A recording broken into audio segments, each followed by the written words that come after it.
Баш мыйзамы кабыл алынган тарыхый күн. 1993 жылдын дал ушул датасында эгемендик алган республиканын алгачкы конституциясы кабыл алынган. Белгилүү болгондо өлкөбүз жакында дагы бир тарыхый бурулушту башынан өткөрүп, өлкөнүн негизги мыйзамы калың эл тарабынан кайрадан кабыл алынды. Жаңы мыйзамды иштеп чыгуу демилгеси өлкөнүн жылдын ноябрь айында башталган. Атайын конституциялык кеңешме түзүлүп, өлкөнүн негизги мыйзамы болчу документтин долбоору окумуштуу уктуруучулардын элегинен өтүп, анан калың элдин сынына жана добушуна коюлду. Калың эл тарабынан кабыл алынган жаңы конституция эң ириде улуттук биригүүгө өбөлгө болуп, саясий экономикалык туруктуу өнүгүүгө шарт түзүүчү зарыл экенин адистер айтууда. Здравствуйте, уважаемые телезрители. Сегодня 5 мая. Кыргызстан отмечает День Конституции. Основной закон страны независимого Кыргызстана был принят 5 мая 1993 года на 12-й сессии Верховного Совета Киргизской Республики легендарным парламентом. И сегодня президент Кыргызской Республики Садыр Джапаров подпишет новую конституцию, принятую 11 апреля, и обратится с посланием к народу страны. В мероприятии примут участие представители всех ветвей государственной власти, депутаты Чугурку-Кенеша, представители судейского корпуса, правительства страны, а также общественные деятели. Бир нече мүнөттөрдөн соң президент Садыр Джапаров жаңы конституцияга кол коюп, өлкө элине кайрылуу жасайт. Иш-чара Аларча мамлекеттик резиденциясында бийлик өкүлдөрү, жогорку кеңеш депутаттары жана коомдук саясий ишмерлер катышат. Кайрылууну өлкөдөгү бардык каналдар коомдук телеканал аркылуу түз көрсөтүшөт. Айта кетсек, Борбордук шайлоо комиссиясы 30 апрелде жыйынга чогулуп, конституция тууралуу референдумдун жыйынтыгын бекиткен. Ага ылайык референдумга добуш берүүчү жарандардын жалпы саны 3.606.201 түзгөн. Анын 36,66%, башкача айтканда 1.322.124 шайлоого катышкан. Добуш бергендердин 79,32%, же 1.048.660 адам Кыргызстанда президенттик башкаруу системасын кайра орното турган конституциянын долбоорун колдогон. Калган 13,72%, башкача айтканда 181.370 каршы добуш берген.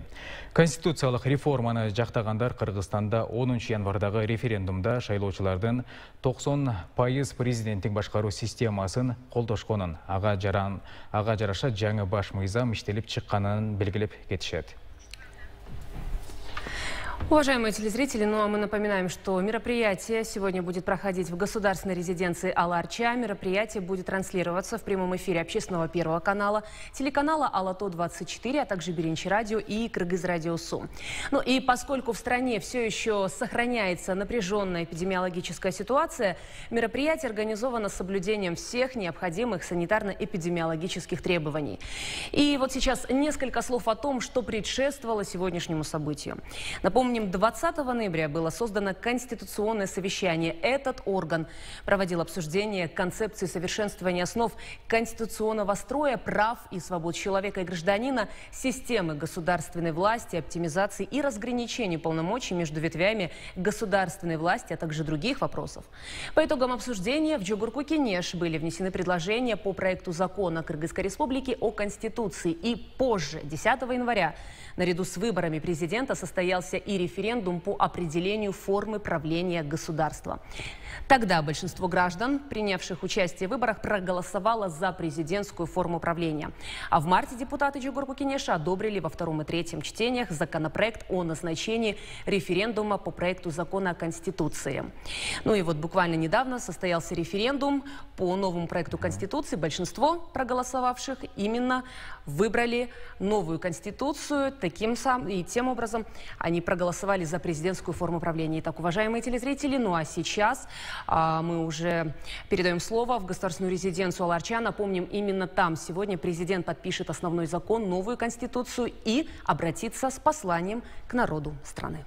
Урматтуу телекөрүүчүлөр, азыр болсо Аларча резиденциясына биз түз эфирде өткөрүп беребиз. Ал жакта азыр президент Садыр Жапаров сөз сүйлөйт жана жаңы конституцияга кол коет.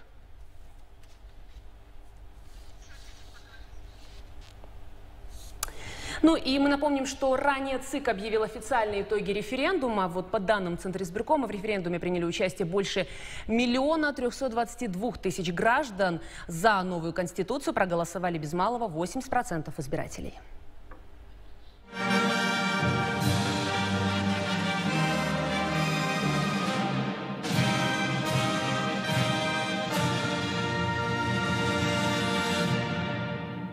Қырғыз Республикасының мемлекеттік туысы, Қырғыз Республикасының конституциясы алынып келілсін.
Қырғыз Республикасының президенті Жапаров Садыр Нурғожаевич.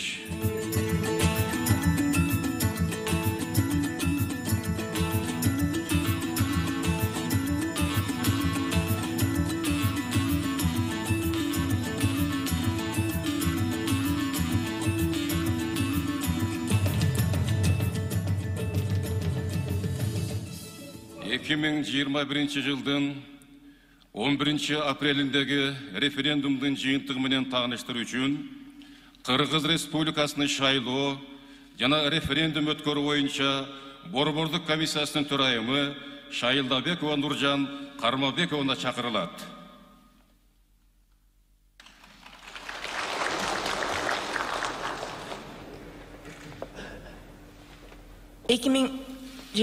жылдын 11 апрелине дайындалган Кыргыз Республикасынын Конституциясы жөнүндө Кыргыз Республикасынын мыйзамынын долбоору боюнча референдум бүткүл элдик добуш берүүнүн натыйжалары жөнүндө Кыргыз Республикасынын шайлоо жана референдум өткөрүү боюнча Борбордук комиссиясынын 2021 жылдын 30 апрелиндеги номер 173 токтому. Кыргыз Республикасынын шайлоо жана референдум өткөрүү боюнча Борбордук комиссиясы токтом кылат. Биринчи, 2021 жылдын 11 апрелине дайындалган Кыргыз Республикасынын Конституциясы жөнүндө Кыргыз Республикасынын мыйзамынын долбоору боюнча референдумдун натыйжалары жөнүндө протоколу бекитилсин. Ушул протоколго ылайык референдумдун катышуучуларынын тизмесине киргизилген жарандардын жалпы саны 3.606.201. Добуш берүүгө катышкан референдумдун катышуучуларынын саны 1.322.124. Же референдумдун катышуучуларынын тизмесине киргизилген жарандардын жалпы санынын 36,66%. Чыгарылган маселе боюнча макул деп жооп бергендердин саны 1.048.660. Же добуш берүүгө катышкандардын 79,32%. Чыгарылган маселе боюнча каршы деп жооп бергендердин саны 181.370. Же добуш берүүгө катышкандардын санынан 13,72%. Экинчи, 2021 жылдын 12 мартындагы номер 31 Кыргыз Республикасынын Конституциясы жөнүндө Кыргыз Республикасынын мыйзамынын долбоору боюнча референдумду бүткүл элдик добуш берүүнү дайындоо жөнүндө Кыргыз Республикасынын мыйзамына ылайык, Кыргыз Республикасынын Конституциясы жөнүндө Кыргыз Республикасынын мыйзамын кабыл алуу боюнча 2021 жылдын 11 апрелине дайындалган референдум бүткүл элдик добуш берүү болуп өттү деп табылсын.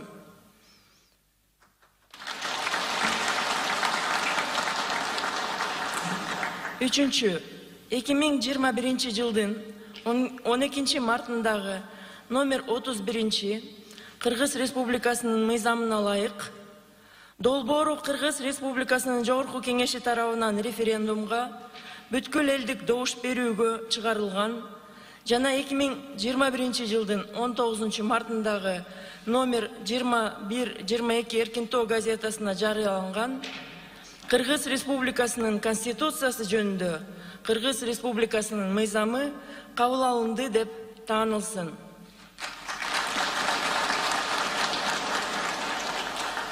Ушул токтом Кыргыз Республикасынын президентине жана Кыргыз Республикасынын Жогорку Кеңешине жиберилсин.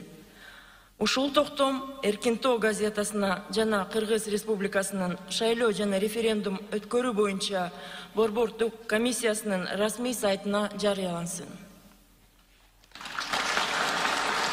Кыргыз Республикасынын Конституциясына кол коюу.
Кыргыз элине кайрылуу жасоо үчүн сөз Кыргыз Республикасынын президенти Жапаров Садыр Нуркожоевичке берилет.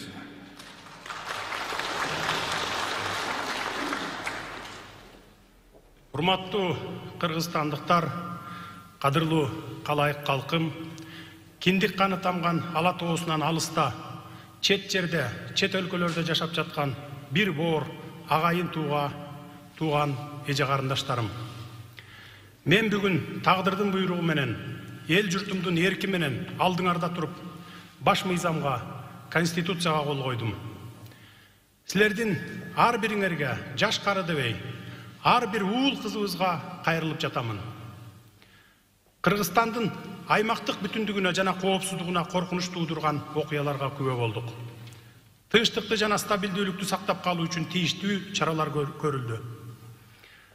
Ушул окуялардын жүрүшүндө курман болгондордун жакындарына көңүл айтамын жана ушуга байланыштуу 1 минутта аза күтүү сунуштаймын.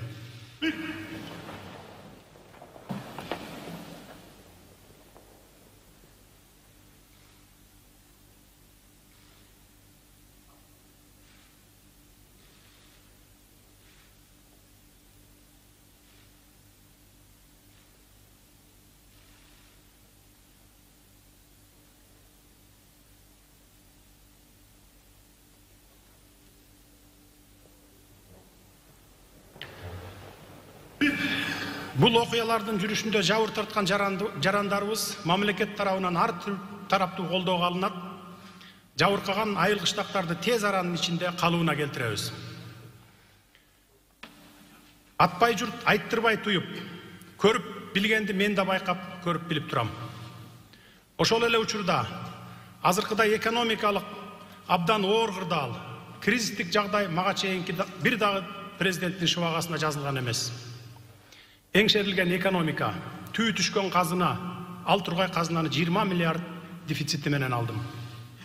Аны саз келгенсип пандемиянын кесепетинен бардык өлкөлөр менен карым катнаш, соода сатык бүгүнкү күнгө чейин токтоп турат. Мен өткөндү жамандап акарат айтып күнөөлүүлөрдү издегим келбейт. Данышман элибиз кимдин ким экенин ансыз деле жакшы билет. Биз эгемендүүлүккө жетишкен жылдары оңду солду урунуп, изденүүнүн жолунда болдук. Бирок тарых тарабынан бизге изденүү үчүн чегерилген убакыт аяктады. Кудай буйрса, бул кыйынчылыктан да жолун таап чыгып кетебиз. Болгону күнү түнү дебей талыкпаган эмгек жана эрк керек. Андай эрк бизде бар. Бүгүнкү кайрылуу менен калк алдына чыгаардан оболу эл журт, ошонун ичинде экономика тармактарындагы адистери, ветерандары менен ондогон жолугушууларды өткөрдүм. Карапайым элдин, жумурай журттун ой санаасын, өлкөбүздөгү окуяларга карата көз карашын билгим келди. Андыктан азыркы кайрылуумду коллективдүү ой толгоонун корутундусу, эл журттун үмүт тилегинин жалпылаштырылган жобосу деп атасак да жарашат. Президент катары менин убактым өтө аз экенин жакшы түшүнүп турамын. Эгемендүүлүккө ээ болгондон берки изденүүлөрдөн соң биздин акыбалыбызды минтип сыпаттасак болот. Элибиздин салт санаасынын, маданий жана рухий дөөлөттөрүнүн деградацияга кирептер болушу. Коомубуздун чаржайттыгы, мамлекетти башкаруу системасынын сенектикке учурашы, алсызданган экономика, өлкөбүздүн сырткы күчтөрдөн, асыресе ресурстардан жана таасир этүүчү борборлордон көз карандылыгы. Урматтуу кыргызстандыктар, былтыркы жылы мамлекетибиз үчүн абдан оор жыл болду. Ички дүң продукциянын өсүш темпи дээрлик 9%га төмөндөдү. Бул акыркы 20 жылдагы эң төмөнкү көрсөткүч. Бюджеттин дефицити мурдагы жылдарга караганда 3 эсеге өсүп, ички дүң продукцияга карата 3%ды түздү. Ал эми жыл соңуна карата тышкы карызыбыз ички дүң продукцияга карата 58%ды түзүп, эң эле опурталдуу чекке жетти.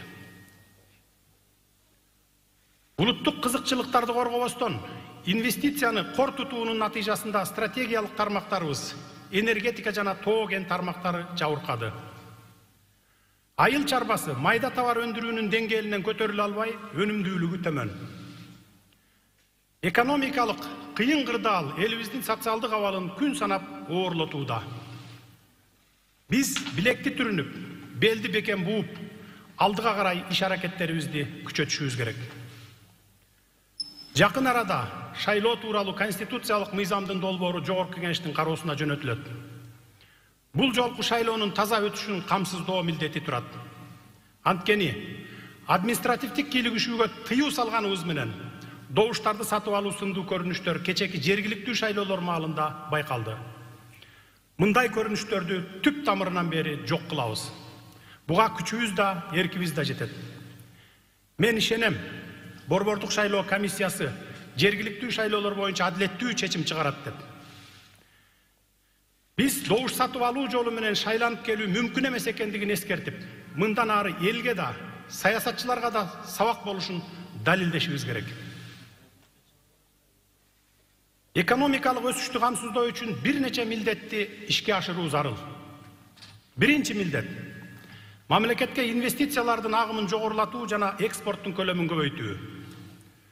Ал эми өкмөт менен улуттук банктын алдындагы эң чоң милдеттин бири экономиканы капитал менен камсыздоо. Экинчи милдет — өлкөбүздүн изоляцияда калуусуна жол бербөө. Мунун эки шарты бар. Биринчиси — соодадагы негизги өнөктөш мамлекеттер арасында товарлардын эркин жүгүрүшүн камсыздоо. Экинчи шарты — вакцинация маселеси. Калкты эмдөөдөн өткөрбөсөк, пандемия шарттарында жарандардын ары бери каттоосуна бөгөт болгон маселеге айланат. Өкмөттүн алдындагы үчүнчү милдет — азык-түлүк товарларын кымбаттап жатышына жол бербөө. Калкты социалдык жактан маанилүү товарлар менен камсыздоо маселесин өкмөт көз жаздымда калтырбай, жана бааларды тез арада жөнгө салсын. Антикризистик саясаттын кийинки өңүтү чечимдер тез кабыл алынып, ыкчам аткарылышы керек.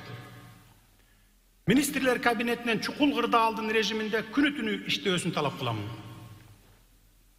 Антикризистик режимдин шартында иштөөнү жергиликтүү бийликтерден да талап кыламын. Урматтуу кыргызстандыктар, кадырлуу калайык калкым, эгерде биз жүүнү бош, дарамети тайыз мажырөө эл болсок, анда тарыхтын тегирменинде калып, өң жыңсыз жоголгон эчен деген элдер сыяктуу эбак эле атыбыз өчүп жок болмокпуз. Бирок биз кең Евразиянын мейкиндиктеринде ондогон кылымдар бою кыргыз экенибизди унутпай, жемибизди жедирбей, өз шыбагабызды көтөрүп талашкан өжөр элбиз. Цивилизациялар чектешкен, түркүм маданияттар ашташкан жердин чак ортосунда жашап жатабыз. Демек, кыргыз ааламын таанып, өз жолубузду, башкача айтканда экономикалык өз моделибизди өзүбүзгө ылайык ыгын табуу зарыл. Бир олтуруп, түз кеңешип, алдыбыздагы ушул улуу мүдөө максаттын оош кыйыш маселелерин талкуулап алуу үчүн эгемендүүлүктүн 30 жылдыгынын алдында кыргыздардын бүткүл дүйнөлүк курултайын өткөрүү демилгесин көтөрүүнү эп көрүп турам.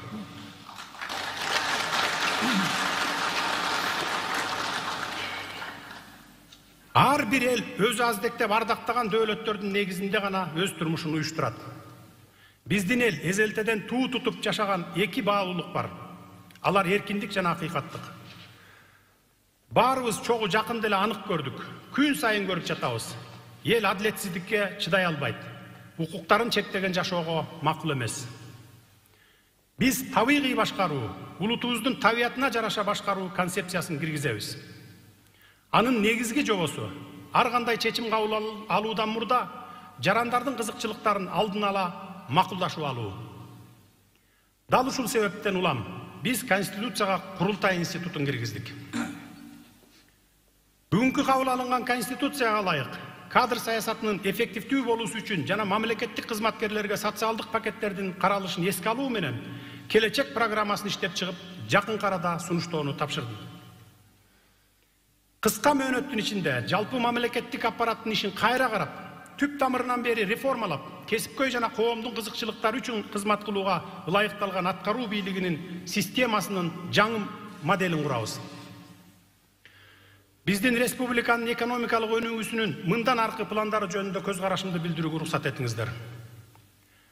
Биз экономикалык реформаларды жүргүзөбүз. Анын ичинде фискалдык, соттук, укук коргоочу, транспорттук, логистикалык жана тышкы соода саясатын өркүндөтөбүз. Баарын камтыган элемент катары санариптештирүүнү жүзөгө ашырабыз. Биринчиден, биз бизнести жүргүзүү үчүн максималдуу ыңгайлуу шарттарды түзөбүз. Баарынан мурда себепсиз текшерүүдөн, кийлигишүүдөн, рейдерликтен жана кол салуулардан коргоону камсыздайбыз. Көптөгөн бюрократиялык тоскоолдуктар жоюлат. Лицензиялык уруксат берүүчү документтерди алуу мөөнөтү кыскартылат. Капиталдын эркин жүгүртүлүшү камсыздалат. Башкарууну жакшыртууга, жол жоболорду жөнөкөйлөштүрүүгө жана санариптештирүүгө, салык жүгүн төмөндөтүүгө жана бизнести көмүскөдөн чыгарууга багытталган фискалдык системаны реформалоо ишке ашырылат. Биз мамлекеттик жеке өнөктөштүк диалогун жаңы деңгээлге чыгарабыз жана бизнести угууга даярбыз. Андыктан 2021 жылдын 1-октябрына чейин жаңы салык кодексин, ошондой эле социалдык төлөмдөрдүн тарифтерин төмөндөтүү боюнча жаңы мыйзамды жогорку кеңешке кароосуна киргизебиз. Экинчиден, бизнестин сот системасынын калыстыгына, адилеттүүлүгүнө жана объективдүүлүгүнө ишеними маанилүү. Пландалып жаткан сот реформанын алкагында жеке менчик укугун коргоо күчөтүлөт жана третейдик сот институту өркүндөлөт. Үчүнчүдөн, биз тышкы сооданын структурасын сапаттуу өзгөртүүнү жана өлкөнүн экспорттук мүмкүнчүлүктөрүн жогорулатууну камсыздашыбыз керек.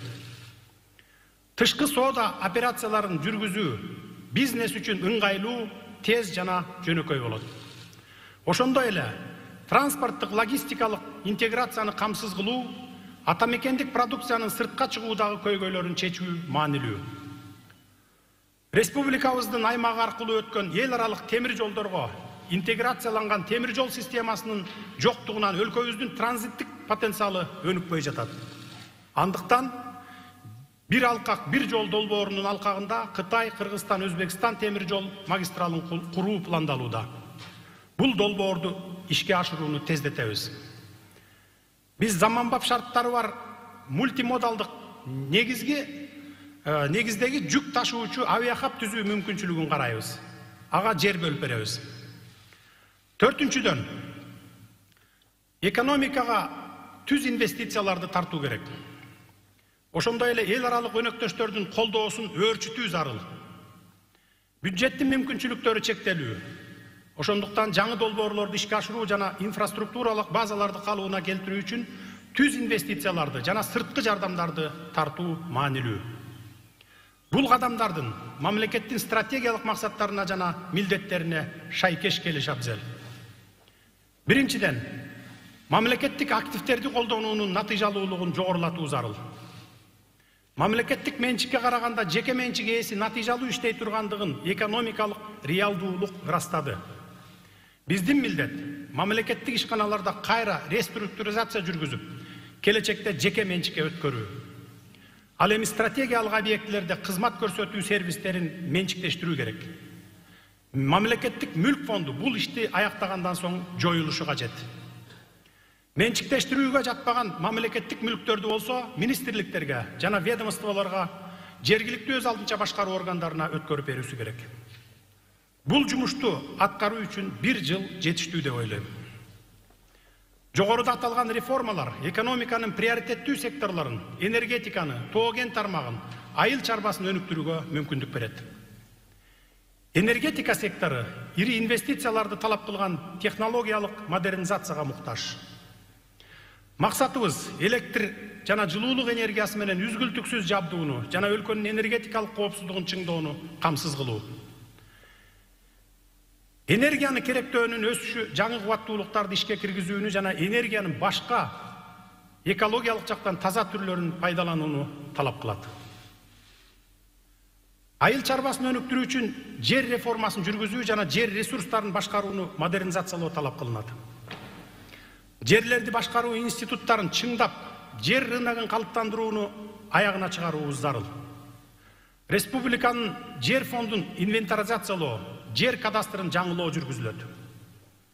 Айыл чарба секторунда реформанын стратегиялык максаты азык-түлүк коопсуздугун камсыз кылуу. Экономиканын дагы бир стратегиялык сектору кен байлыктарды иштетүү өнөр жайы. Бул тармакты өнүктүрүү улуттук мыйзамдарды жана айлана чөйрөнү коргоо боюнча эл аралык стандарттарды сактоонун, кен чыккан жерлерди рационалдуу иштетүүнүн негизинде жүзөгө ашырылат. Мындан ары кен чыккан жерлерди иштетүүдө мамлекеттик үлүш каралышы керек. Кен байлыктарды иштетүү тармагындагы инвестициялык саясатта өлкөнүн кызыкчылыгын коргоого басым жасалат. Ал эми эл аралык капиталды тартуу үчүн улуттук тоо кен компаниясы түзүлөт. Ал компания мамлекеттин активтерин башкарат.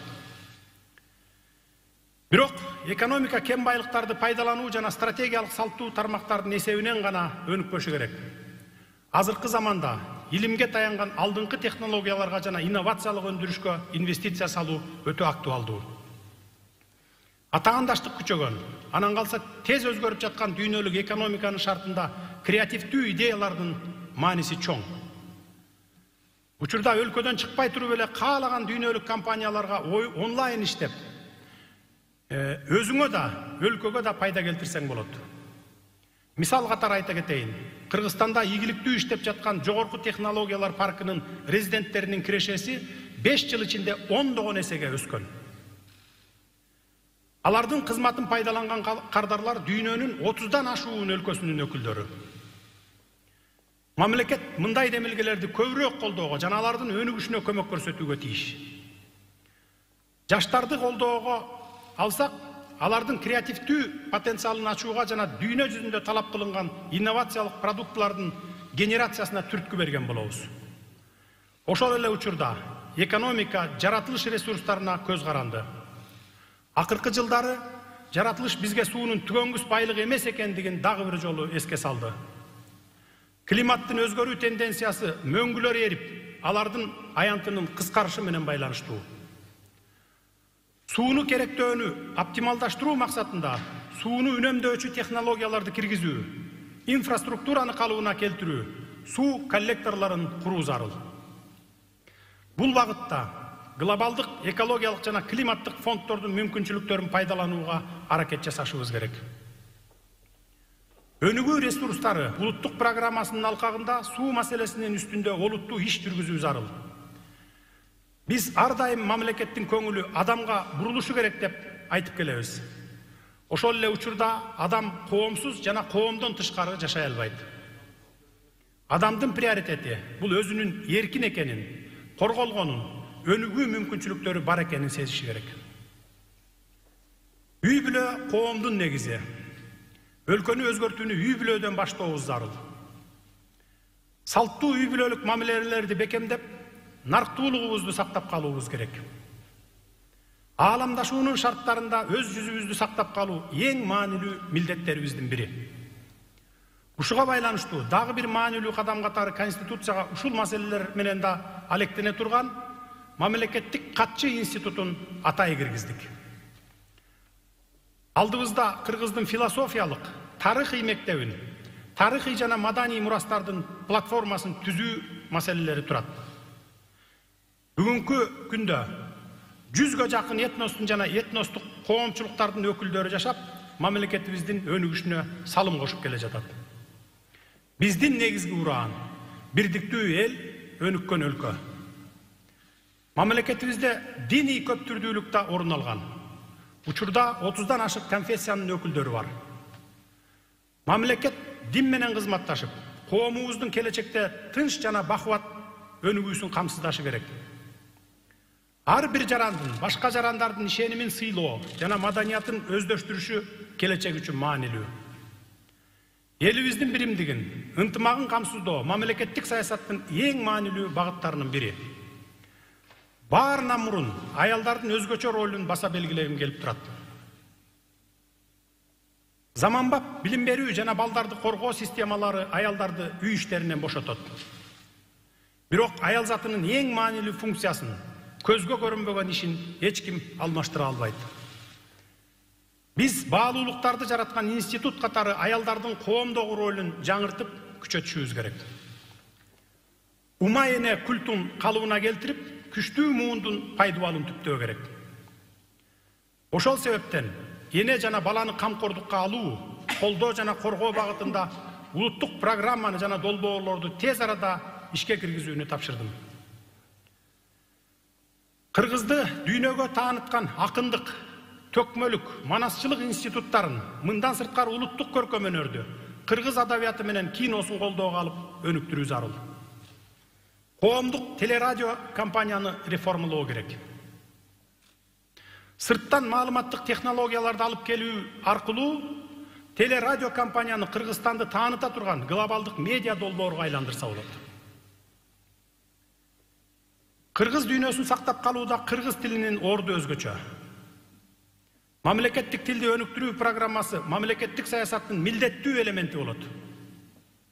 Кыргыз тили Кыргызстан элинин бардык өкүлдөрү үчүн интеграциянын жана коммуникациянын инструменти болууга тийиш. Социалдык сектор мамлекеттин негизги жана приоритеттүү чөйрөсү болуп саналат. Мамлекеттик бюджеттин жалпы чыгымдарынын 50%дан ашыгын түзөт. Каржылоонун көбөйүшүнө карабастан, тилекке каршы, акыркы жылдарда кандайдыр бир кескин оңолуу байкалбайт. Биз бюджеттик мыйзамдарды кайрадан карап чыгабыз.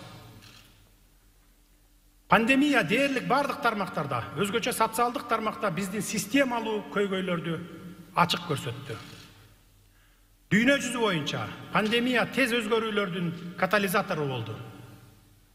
Дүйнө онлайн ыкмасынын артыкчылыктарын түшүндү. Кыргызстан бул процесстен четте калган жок. Бирок биз техникалык жактан башка өлкөлөрдөн канчалык деңгээлде артта калганыбызды сезе алдык. Оору сырткоолордун алдын алуу үчүн үй бүлөлүк медицина борборлорун бекемдөө жана модернизациялоо зарыл. Бардык региондордо менчигинин түрүнө карабастан заманбап диагностикалык борборлордун жана лабораториялык кызмат көрсөтүүлөрдүн рыногун өнүктүрүү үчүн шарттар түзүлүүгө тийиш. Дары-дармек каражаттарына бааны жөнгө салуу механизмдерин киргизүүнү тапшырам. Баса белгилеп кетейин, медицина кызматкерлеринин кадрдык потенциалын сактоо маселесин чечүү зарыл. Бул багытта айлык маянаны көтөрүү менен бир аз кадам жасадык алдыга. Биз жалпы билим берүү системасын реформалашыбыз керек. Экономиканын муктаждыктары үчүн иштеген, жаңы мезгилдин талаптарына ылайык болгон билим берүү системасын түзүүнү тапшырам. Мектеп бүтүрүүчүлөрү мезгил талабына ылайык заманбап билимге жана жөндөмгө ээ болушу шарт. Инновациялык ыкмаларды жана методологияларды колдонуу менен мектепке чейинки билим берүүдөгү кызмат көрсөтүү рыногун өнүктүрүү зарыл. Салттуу балдар бакчалары менен катар балдарды өнүктүрүү борборлорун ишке киргизүү керек. Адистештирилген кыргыз лицейлерин түзүү жолу менен өзүбүздүн улуттук моделди издеп, билим берүүнүн системасын кайра карап чыгуу зарыл. Реформа мамлекет тарабынан билим берүүнү милдеттүү түрдө каржылоо системасында өзгөртүүнү талап кылат. Ар бир баланын жетишкендигине карап каржылоого өтүү, ваучердик системаны киргизүү керек. Өлкөнүн жарандарын арзан турак жай менен камсыз кылуу мамлекеттик саясаттын негизги багыттарынын бири болуп саналат. Учурда турак жай боюнча жаңы мамлекеттик программанын долбоору иштелип чыкты. Анын максаты кыймылсыз мүлккө болгон бааны төмөндөтүү. Анын жеткиликтүүлүгүн жогорулатуу. Өлкөнүн бардык аймактарында арзан турак жай курулушунун көлөмүн көбөйтүү. Анализге ылайык жакынкы 6 жылда 800 000 чарчы метр турак жайдын курулушун каржылоо үчүн мамлекеттик турак жай фондун каржылоого 30 миллиард сом тартылат. Коомго тобокелчиликтерди жана коркунучтарды туудурган, ыңгайсыздыкты жараткан ондогон факторлор бар. Бирок мен мамлекеттик укук коргоо системасынын иш аракеттеринен улам келип чыккан көрүнүштөргө гана токтолоюн. Укук коргоо органдарынын жана сот системасынын иши бүгүнкү күндө адам укуктарына жана адам коопсуздугуна коркунуч келтирген тобокелчиликтердин негизги булагы болуп калды. Сот системасы жана укук коргоо органдары кыргыз коомчулугунун негизги баалуулуктары болгон адилеттикти жана эркиндикти тебелеп тепсешүүдө. Мен эмне себептен мындай болуп жаткандыгынын эки негизги себебин көрүп турам. Биринчиси, тергөөчүлөрдүн, прокурорлордун жана соттордун позициясын жана мамилесин алдын ала аныктаган, терең тамырлаган, күнөөлүү кишинин презумпциясы. Алар болгон окуяны толук иликтебей туруп, алдындагы адамды дароо эле кылмышкер катары көрүп, дароо эле күнөөсүн далилдей башташат. Андан соң сот өкүмү чыга электе эле пресс маалыматтар адамдарды эң оор кылмыштарга тагылып, айыпталып жатканын жазып, жарыялап чыгышат. Тергөө иши күн мурунтан эле айыптоочу тарапта болбостон, иште калыс иликтеп, сот адилеттүү болушу керек. Ал эми экинчи себеби, тергөөчүдөн каалаган кортундуну, соттон болсо кандайдыр бир өкүмдү сатып алуу мүмкүнчүлүгүн берген коррупция. Көп жылдардан бери укук коргоо органдарын, сотторду реформалоо жөнүндө айтылып келет. Бирок ушул күнгө чейин бул кырдаалды өзгөртүү боюнча натыйжалуу иш жасалган жок. Мыйзамдын үстөмдүк орномойун, биздин жарандардын коопсуздугуна кепилдик берилмейин, өлкөнүн социалдык экономикалык өнүгүшү мүмкүн эмес. Ошондуктан, биринчиден, укук коргоо системасын реформалоо эң оболу мыйзамдын кадыр баркын калыбына келтирүүгө жана жарандардын бийлик институттарына болгон ишенимин арттырууга багытталууга тийиш. Экинчиден, кадрдык саясатты түп тамырынан бери өзгөртүү жана өркүндөтүү, укук коргоо органдарынын кызматкерлеринин квалификациясын жогорулатуу. Жаранды негизсиз айыптаса, милиция кызматкерлеринин, тергөөчүлөрдүн, прокурорлордун, соттордун жеке жоопкерчилигин, кылмыштык жана материалдык жоопкерчиликтерин аныктоо зарыл. Өтө татаал болсо, бардык мыйзамдарды инвентаризациялоо башталды. Өтө татаал болсо дагы. Ушул иш натыйжалуу болот деп ишенем. Мамлекеттик органдарга аны сапаттуу аткарууну тапшырам. Акыркы учурларда калктын аярлуу катмарларына, айрыкча аялдарга, балдарга, ошондой эле менчикке кол салуу сыяктуу кылмыштар коомчулукта чоң резонансты жаратууда. Мындай кылмыштар үчүн жоопкерчиликти катаалдаштыруу керек деп эсептейм. Ошондуктан мыйзамдарга тиешелүү өзгөртүүлөрдү даярдоону тапшырдым. Ошону менен катар эле майда кылмыштуулукка байланыштуу мыйзамдарды гумандаштыруу боюнча да ишти улантуубуз керек. Ал үчүн керектүү укуктук негиздер бар.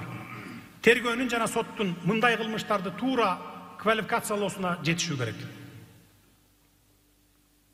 Кыргызстандын эл аралык мамилелердеги жалпы багытына токтоло кетейин. Кыргыздар эзелтен ачык жана меймандос эл. Биздин мамлекет бардык эл аралык уюмдар жана чет мамлекеттер менен кызматташууга умтулат. Бирок өз кызыкчылыгыбызды эске алып, башка өлкөлөрдүн кызыкчылыктарына урмат көрсөтүү менен мамиле жасаганыбыз табигый нерсе. Коңшу өлкөлөр менен чек араларды тактоо маселеси ондогон жылдар бою чечилбей келе жатканы баарыбызга белгилүү. Биз үстүбүздөгү жылы коңшу өлкөлөр менен чек ара маселесинде бир бүтүнгө келебиз деген максатты койдук. Андан тышкары, биз коңшуларыбызга транспорттук коридорлорду жана аба каттамдарын өнүктүрүү, чек арада экономикалык жана маданий байланыштарды өөрчүтүү, анын ичинде сууну пайдалануу сыяктуу бир катар мамлекеттер аралык долбоорлорду сунуштайлы деп жатабыз.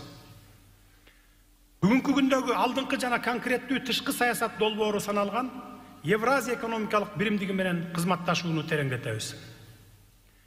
Биз эки тараптуу форматта мамлекет башчыларынын Борбор Азиядагы жолугушууларынын ошондой эле 5+1 форматтардын алкагында иш алып барабыз деген ойдобуз. Салттуу тышкы саясий иш-чаралар менен катар эле биз өнүгүүнүн тышкы ресурстарын колдонууга багытталган атайын программаны ишке киргизүүнү көздөп жатабыз.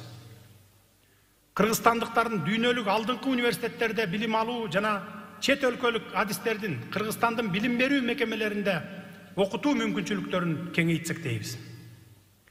Кыргыз ааламы улуттук программасы иштелип чыгып, бул долбоорго өзгөчө маани берилет. Бул долбоор өлкөдө жана чет жакта жашаган кыргыздардын маданий интеграциясын сактоо жана бекемдөө, кыргыздар жашаган тарыхый аймактар менен маданий экономикалык байланыштарын өнүктүрүү долбоору.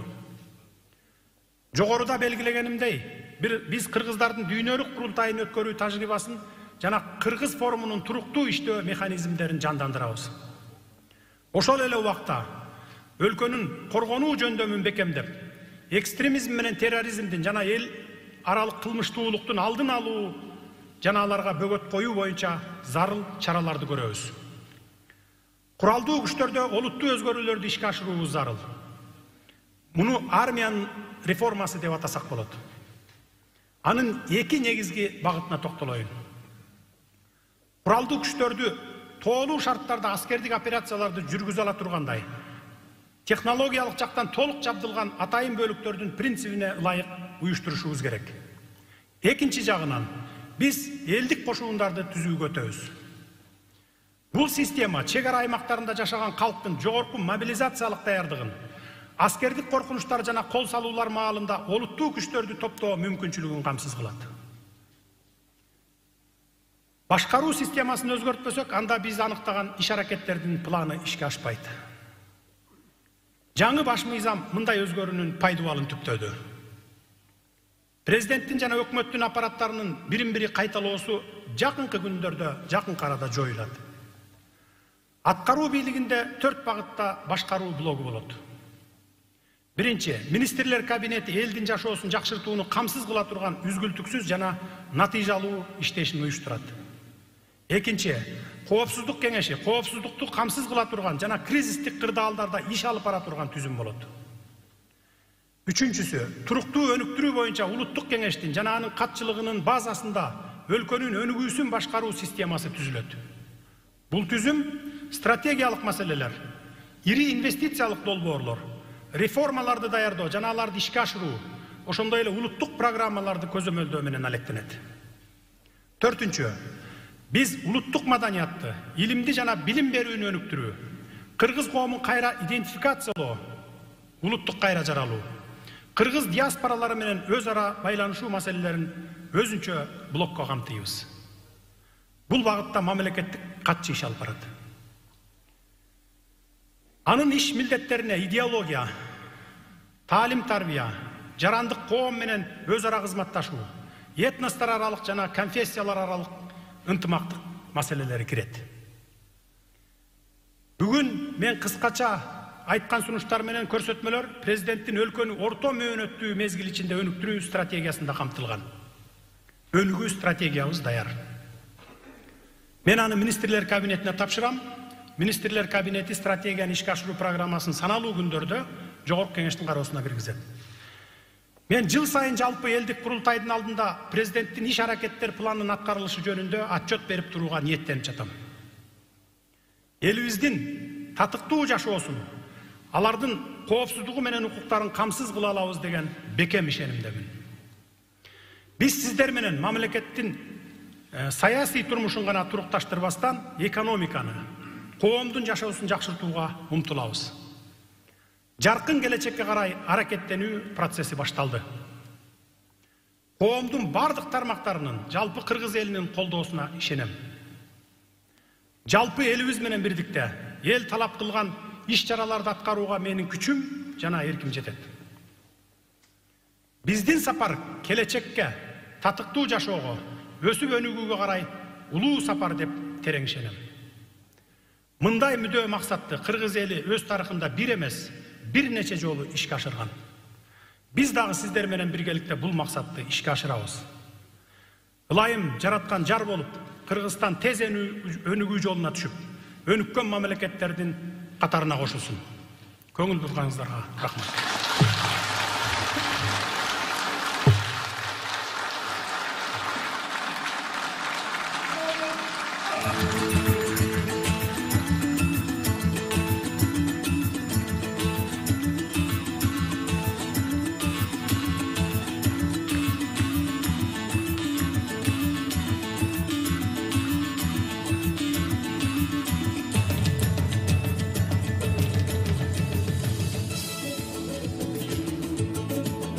Кыргыз Республикасынын мамлекеттик туусу, Кыргыз Республикасынын конституциясы алынып чыгарылсын.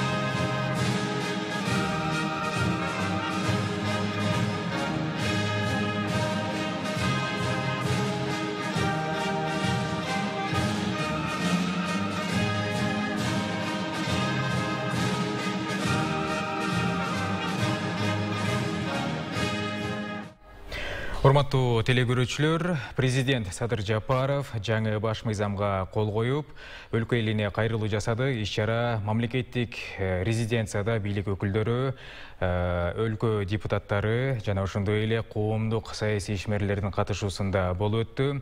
Ал эми бул көрсөтүүнү өлкөнүн бардык телеканалдарында түз көрсөтүлдү, ошондой эле коомдук биринчи каналда. Уважаемые телезрители, ну и мы только что стали свидетелями церемонии подписания новой конституции. Основной закон страны подписал президент Садыр Жапаров, после чего он обратился с посланием к народу страны. Мероприятие было организовано в госрезиденции Ала-Арча с учетом всех санитарно-эпидемиологических требований, учитывая напряженную ситуацию в стране. На мероприятие были приглашены представители всех ветвей власти, Джугурку Кенеша, Кабинета министров, Судейского корпуса, а также общественные деятели. Ну и напомним, что в прямом эфире мероприятие транслировалось на общественном первом канале, Алату-24, Биринчи радио, Кыргыз радио СУ, а также транслировалось в прямом эфире всех республиканских и областных телеканалов. Ну и на этом мы завершаем наш прямой эфир. И в завершении, уважаемые кыргызстанцы, позвольте еще раз поздравить вас с государственным праздником, с Днем Конституции Кыргызской Республики. Конституция жаңы мыйзам кабыл алынды. Дагы бир жолу майраңыздар менен.